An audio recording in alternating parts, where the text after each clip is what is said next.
It was a messy time in France, real messy. We're talking early 1400s. The Hundred Years' War was dragging on and on. It wasn't really 100 years straight of fighting, more like a long series of on-again, off-again battles and truces. But by the time a girl named Joan was born, everyone was just tired of it. This war was about who should rule France. The English king, right, thought he had a claim to the French throne, and a big chunk of France, especially in the north, was under English control or allied with them, like the powerful Duke of Burgundy. The French king, or what was left of him, was in a bad spot. Charles VI, the previous king, had been pretty much out of his mind for years. His son, Charles VII, was called the Dauphin. That was the title for the heir to the French throne. But Charles VII hadn't been crowned king yet. He couldn't be, not properly, because Reims, the traditional city for French coronations, was in enemy territory. He was kind of a king in waiting, but a weak one. He was living in Chinon, far to the south, surrounded by advisors who argued more than they helped. France was split, bleeding, and losing hope. The English were pressing hard. One of their biggest targets was Orléans. This city was super important. It sat on the Loire River, pretty much the last major city loyal to the Dauphin that blocked the English from pushing even deeper into France, straight to Charles's doorstep. If Orléans fell, it felt like the whole kingdom might just collapse. The siege had been going on for months. It was a bleak picture. People were praying for a miracle, they really were. And then in a small village called Domremy, way out in the countryside, a miracle started brewing. That's where Joan was born, around 1412. She was just a peasant girl, her family wasn't rich, wasn't noble. They worked the land like most people did. Her father Jacques and mother Isabel had a few kids. But Joan was one of them. Her days were spent helping out on the farm. She learned to spin, sew, help with the animals. She didn't learn to read or write, most people didn't back then. But Joan was different. She was a very religious girl, deeply so. She went to church, she prayed, and when she was about 13, something incredible started happening to her. She began hearing voices, and she saw visions. These weren't just fleeting thoughts. They were clear, they were powerful. She said they came from God. Specifically, she identified them as coming from St. Michael, St. Catherine, and St. Margaret. At first, the voices told her to be good, to be pious, to go to church. Simple things for a religious girl. But as she got a little older, the messages changed. They became much more urgent, much more specific. They told her that she had a special mission, a really big one. They told her she needed to save France. She needed to get the English out. And she needed to get the Dauphin Charles crowned king at Reims. It sounded crazy, right? A peasant girl saving a whole country. It seemed impossible. But to Joan, the voices were real. They were commands from God, and she believed them with all her heart. This was the world she grew up in, a world full of war and suffering, but also a world where people deeply believed in God and miracles. And Joan, this simple girl, was about to become the biggest miracle of them all. The voices kept talking to her. They were insistent. This wasn't just a suggestion. It was a divine command. They told her she had to go to the Dauphin Charles. She had to convince him. And she had to lift the siege of Orleans. This was a massive task for anyone, let alone a teenage girl from a tiny village. She couldn't just walk up to the king. She needed permission. She needed an escort. She needed a lot of things she didn't have. Her first attempt was a bust. When she was about 16, she went to a local captain, a man named Robert de Baudricourt, who was in charge of the royal garrison at Vaucouleurs, a nearby town. She told him about her mission. She explained that she had been sent by God to save France. Can you imagine? A young girl saying such things. Baudricourt laughed at her. He probably thought she was crazy, or maybe just a troubled girl who needed to go home. He told her to go back to her father. She didn't give up. She stayed in the area. She kept talking to people. Her conviction was so strong that some folks started to believe her. They saw her earnestness, her faith. They saw that she truly believed what she was saying. A few local men, like Jean de Metz and Bertrand de Poulengy, became convinced. They started supporting her. They helped her get another meeting with Baudricourt. This time she wasn't just talking. She told him that on a specific day the French would suffer a great defeat near Orleans. 4 days later, news arrived confirming exactly that, the Battle of the Herrings. This made Baudricourt think, maybe this girl wasn't so crazy after all. Eventually, Baudricourt agreed to let her go. He gave her a small escort of soldiers. He also gave her men's clothes to wear. This wasn't just a whim. It was practical for traveling through war zones. It was safer for a young woman to appear as a man. Plus, she believed her voices told her to wear men's clothes, so she cut her hair short and put on trousers and a tunic. This was a pretty big deal at the time, going against traditional gender roles. The journey to Chinon, where the Dauphin was long and dangerous. It was about 300 miles through territory that wasn't safe. She rode through areas where English or Burgundian soldiers could be anywhere. But she made it. She arrived in Chinon in February 1429. When she finally got to Chinon, Charles was wary. He'd heard about this girl claiming to be sent by God. He was also a bit of a timid man, easily influenced, and probably suspicious of anyone offering easy solutions. To test her, he apparently disguised himself among his courtiers when she entered the Great Hall. But Joan, who had never seen him before, walked straight to him and identified him. She told him she had a message from God. She said she was sent to lead his army to Orléans and then to take him to Rennes for his coronation. This was a huge moment. But still, Charles and his advisors were cautious. They were used to people making all sorts of claims.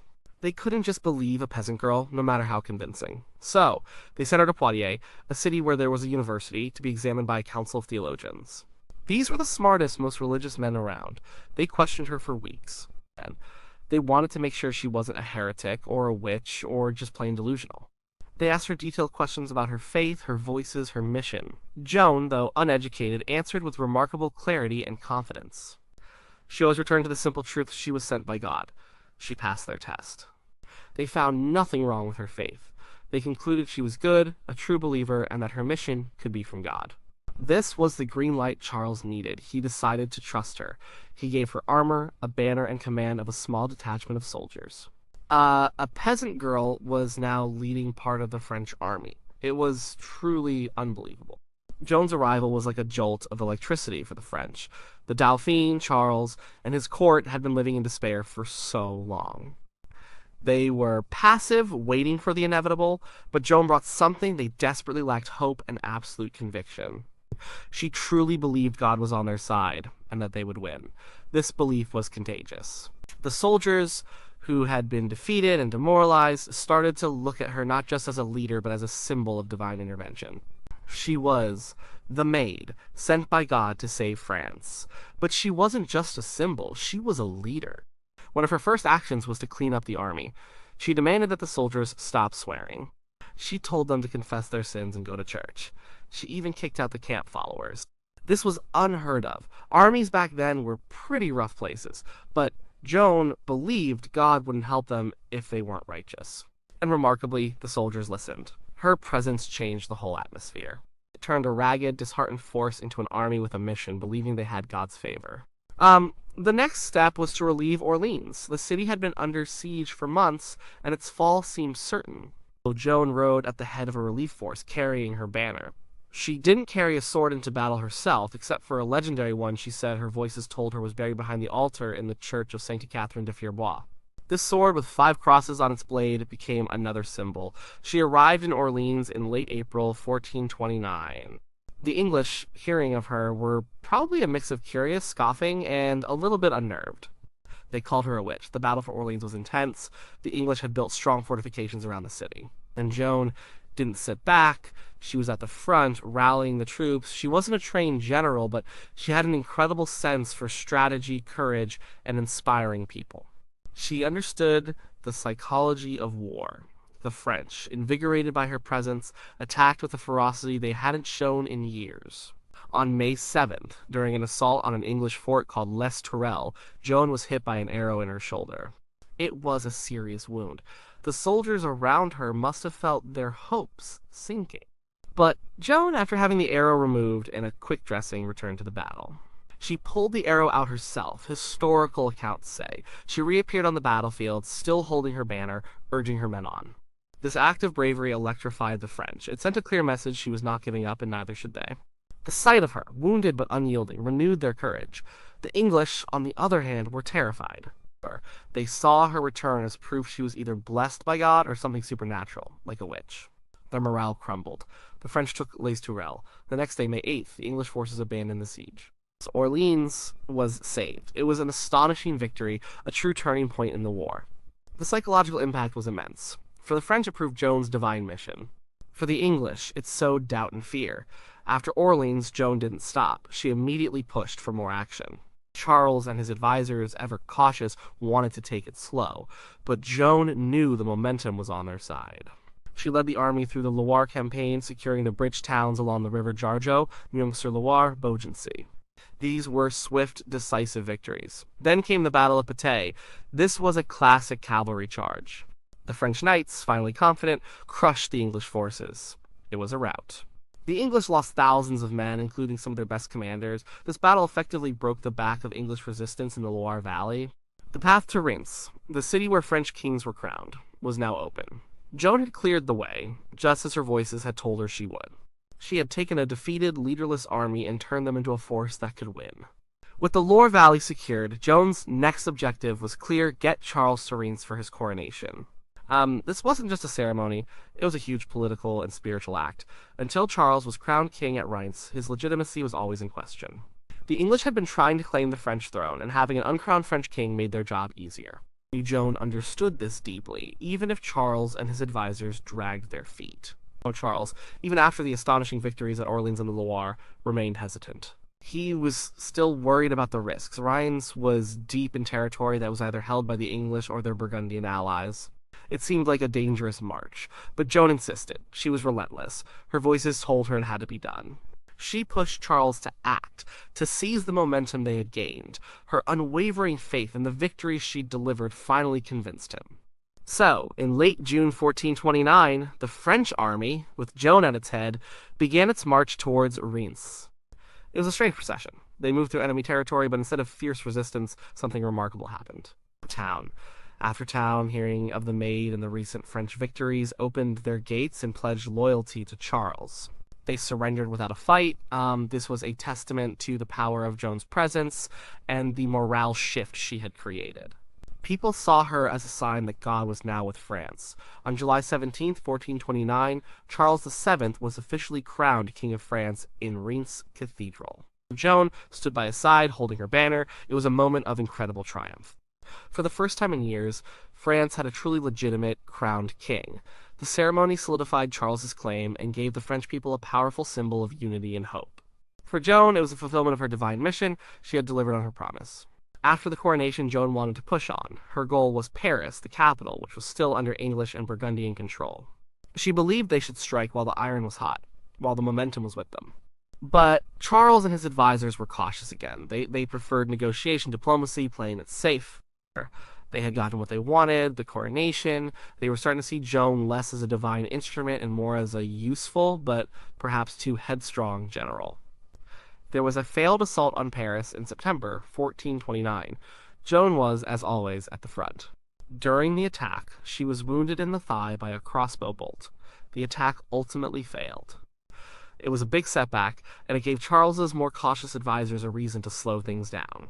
They started to listen less to Joan. The king himself began to distance himself from her, becoming more focused on political maneuvering and truces rather than all-out war.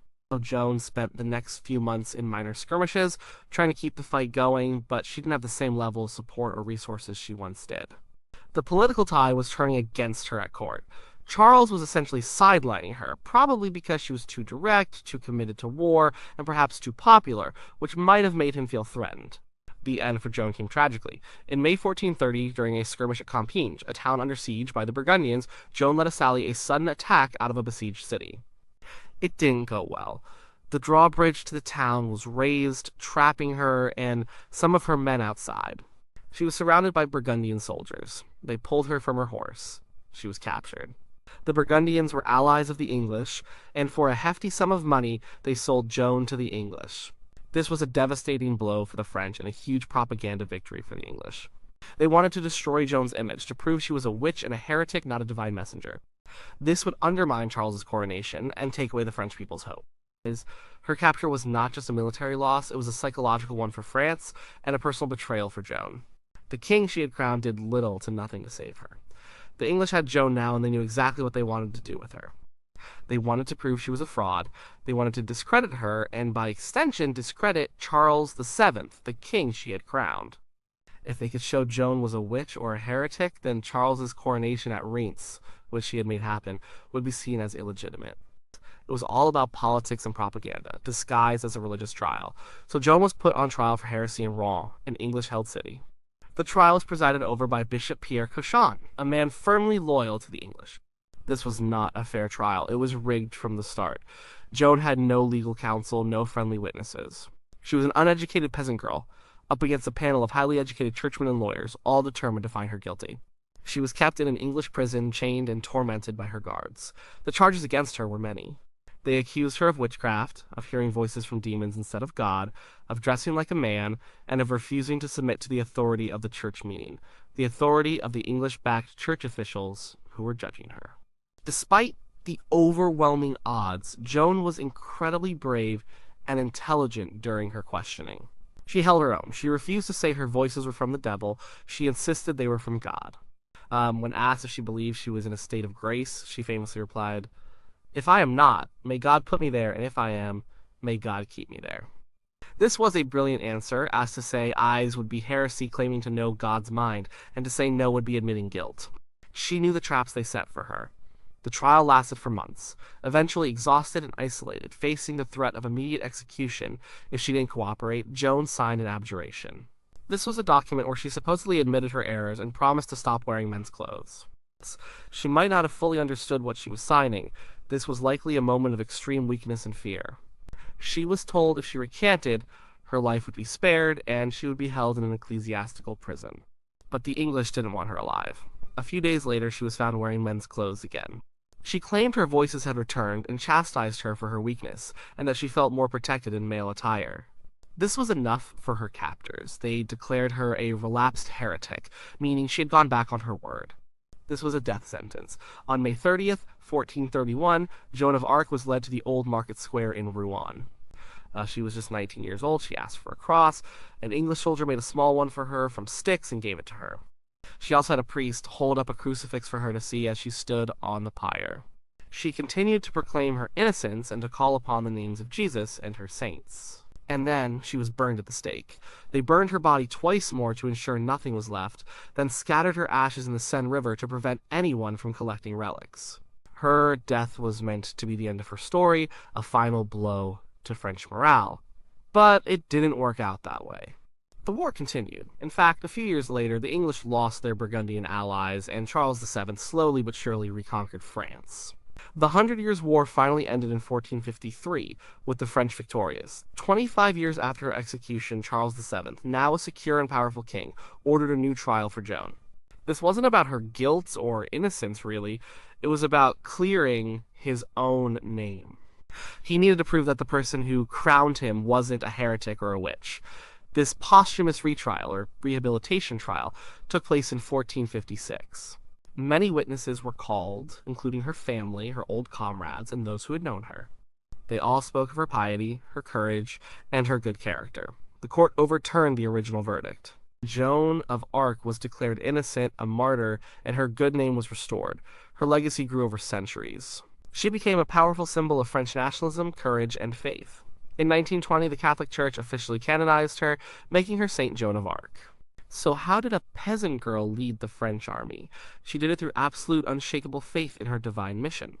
She had no military training, no political power, no social standing, but she had an inner conviction that was stronger than any doubt, any fear. This conviction allowed her to inspire a demoralized king and a defeated army. She was incredibly brave, always leading from the front. She knew how to rally people, how to make them believe in themselves and in God's favor. She brought hope when there was none.